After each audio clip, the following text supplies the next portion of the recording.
The movie business has long been one surrounded by controversy, with many a picture causing uproar and unrest amongst certain sections upon its release.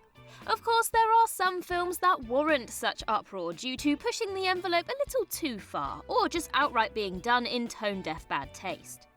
Then there are those on the other side of the fence. The movies that had people, organisations, or even entire countries going into full scaremonger mode over, well, not much of anything at all, really. So with that in mind then, I'm Ellie with What Culture, here with 10 times they were worried what movies would do to you. Number 10. Would-be criminals would learn from T2's escape sequence. The British Board of Film Classification has infamously been a tough nut to crack for certain filmmakers and movies over the decades.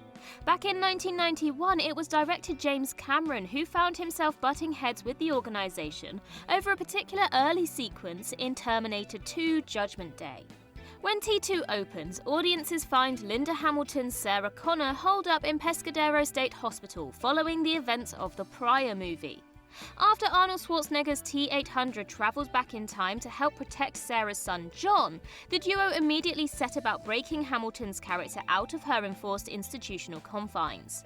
The thing is, when John and the T-800 arrive on the scene, Sarah has already used a hair clip to unlock her restraints and the cell door that's been keeping her locked up. It was with this escape that the BBFC had their major gripe, with the close-up nature of how Cameron showed Sarah's lockpicking escape deemed irresponsible in how would-be criminals could play the scene back and learn how to pull off such a trick. Added to this, Linda Hamilton legitimately mastered lockpicking in order to bring a sense of authenticity to this sequence. Number 9. The antics of TRAINSPOTTING would create a generation of drug addicts. One of the great movies of the 90s and an all-round classic of British filmmaking, period, the subject matter of Danny Boyle's Trainspotting caused plentiful controversy before, during and after the picture's February 1996 release. Of course, that subject matter is drugs. In particular, it's heroin that so often takes centre stage in Boyle's adaptation of Irvine Welsh's novel of the same name. Several countries across the globe, including the UK and the USA, took umbrage with how Trainspotting purportedly glamorized drug-taking and drug culture. Despite admitting to not having seen the film, US Senator Bob Dole even used the '96 presidential campaign to lambast Trainspotting. The worry was that those watching this Ewan McGregor headlined offering would be inclined to stick a needle in their arm and become heroin addicts. In reality, Trainspotting gave a glimpse at the extreme highs and tragic lows of drug addiction. Yes, there were smiles, jokes, and an absolutely banging soundtrack, but there was also the spotlighting of the trauma and death that can accompany such habits. Coming out of watching Trainspotting for the first time, it's likely fair to say that nobody was suddenly convinced to start taking drugs who hadn't already had that idea in the first place. Number 8. Teenage Mutant Ninja Turtles 2 would encourage sausage-based attacks. In one of the most bizarre entries on this list, the release of Teenage Mutant Ninja Turtles 2: The Secret of the Ooze had the BBFC concerned that the movie may lead to a rise in sausage-based attacks on innocent members of society. The BBFC had already taken umbrage with certain martial arts weapons being used in the first Teenage Mutant Ninja Turtles picture back in 1990, and similar concerns reared their head a year later for The Secret of the Ooze. Whilst there had been a ban on any use of nunchucks, as in Michelangelo's weapon of choice, things took a strange turn when the BBFC saw the Turtles' resident party dude playing around with a bunch of sausages. Barely 5 minutes into the movie, Mikey twirls a link of sausages while interacting with a couple of thugs. In reaction to this, the BBFC forced all shots of the pork products to be removed due to how, and this is a genuine quote from the BBFC, any streetwise 8-year-old would be influenced to use sausages as a form of nunchucks in real life. Number 7. Avatar would lead to a revolution in China. Back in 2010, the standard 2D version of Avatar was pulled from 1,600 Chinese theatres after just 2 weeks. As reported by Hong Kong's Apple Daily at the time, the state-run China Film Group put this order in place due to concerns that the narrative of Avatar would inspire a revolution of sorts in the country, in particular amongst vulnerable Chinese people who were having their land and homes targeted by property developers. Additionally, there was also concern that Avatar could damage the Chinese film industry. At that time, there was huge hype behind the Chow Yun-fat starring Confucius. With Cameron's Na'vi offering dominating cinemas across the country, the belief is that the 2D version of Avatar was pulled in order to take away substantial competition from the Confucius. As for why the 3D version of Avatar was still allowed to play for several more weeks, that's due to the simple fact that China at that time had only a handful of cinemas with the capability to show 3D films. Number 6. The Last House on the Left was worried you'd pass out. Somewhat tongue-in-cheek, Wes Craven used the hype and hysteria surrounding The Last House on the Left to create the film's marketing campaign. Having struggled to get past various censorship boards in numerous markets due to the acts seen in the picture, Last House's promotional posters and trailers informed its audience to avoid fainting, keep repeating, it's only a movie.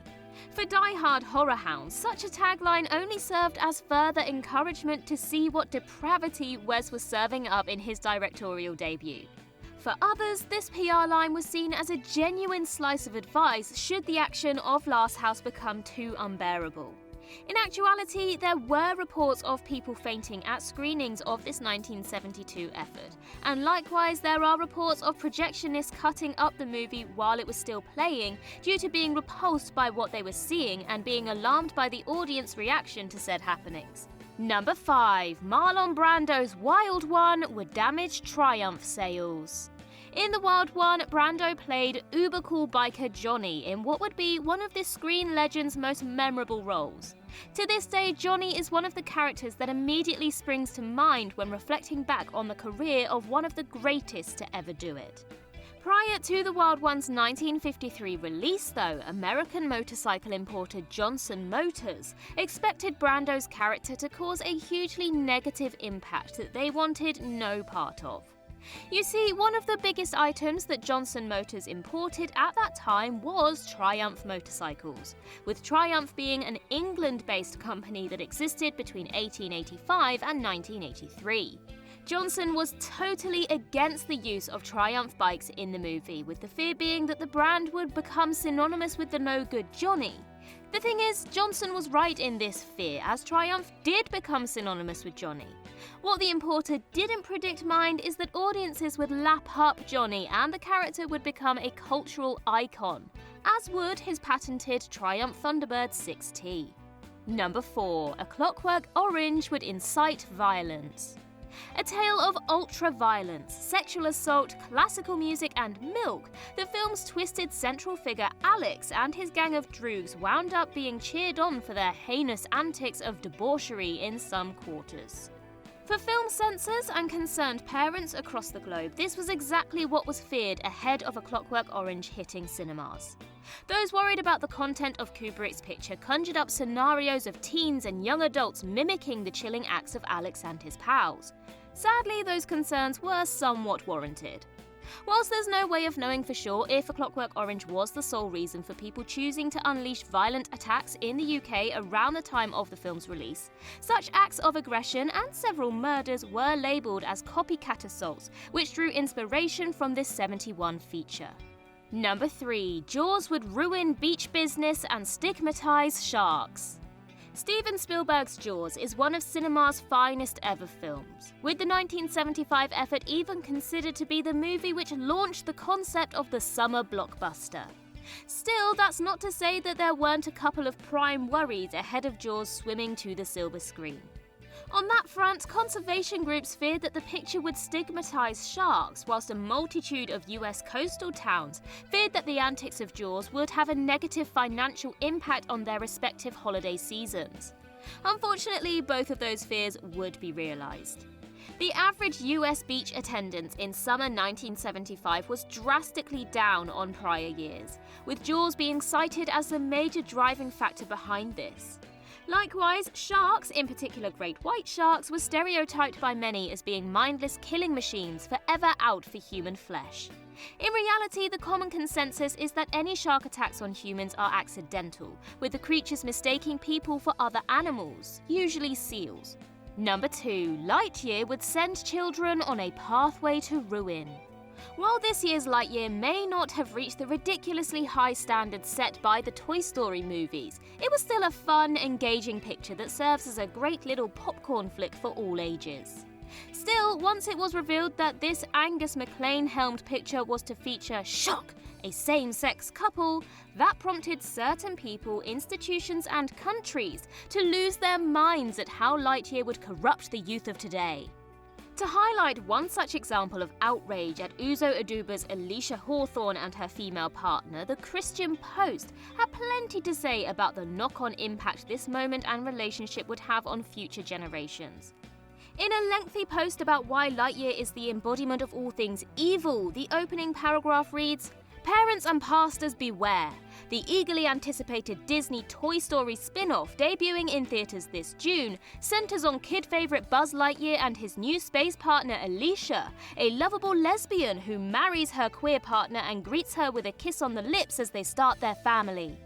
The rant goes on to lambast Disney for wanting to introduce more characters reflecting homosexual, transgender and minority identities in future projects, with it supposedly a bad thing that all sexualities and gender identities are represented in entertainment and pop culture, with a recent drop in Disney's stock market value even put down to a judgment of God for what the House of Mouse has been promoting in terms of perversion. Utterly ridiculous. Number 1. Penguin's Batman Returns death would impact Happy Meal sales.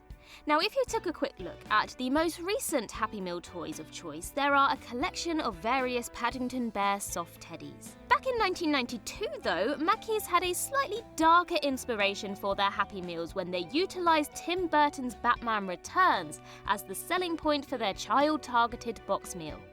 You know, the one and the same Batman Returns that saw Selina Kyle thrown from a building to her death, Max Schreck electrocuted, a politician's nose bloodily bitten off, and the ooey-gooey death of Danny DeVito's Penguin. Speaking in a Yahoo interview earlier this year, director Burton pinpointed how McDonald's were particularly worried about the demise of Penguin in terms of how that might derail Happy Meal sales. From Ronald McDonald's perspective, seeing DeVito spewing out black liquid wasn't the most appealing way to encourage kids to come and eat one of your burgers. As Burton explained, "I think I upset McDonald's. They asked, 'What's the black stuff coming out of the penguin's mouth? We can't sell Happy Meals with that.'" And that concludes our list. If you think we missed any, then do let us know in the comments below, and while you're there, don't forget to like and subscribe and tap that notification bell. Also head over to Twitter and follow us there, and I can be found across various social medias just by searching Ellie Littlechild. I've been Ellie with What Culture. I hope you have a magical day, and I'll see you real soon.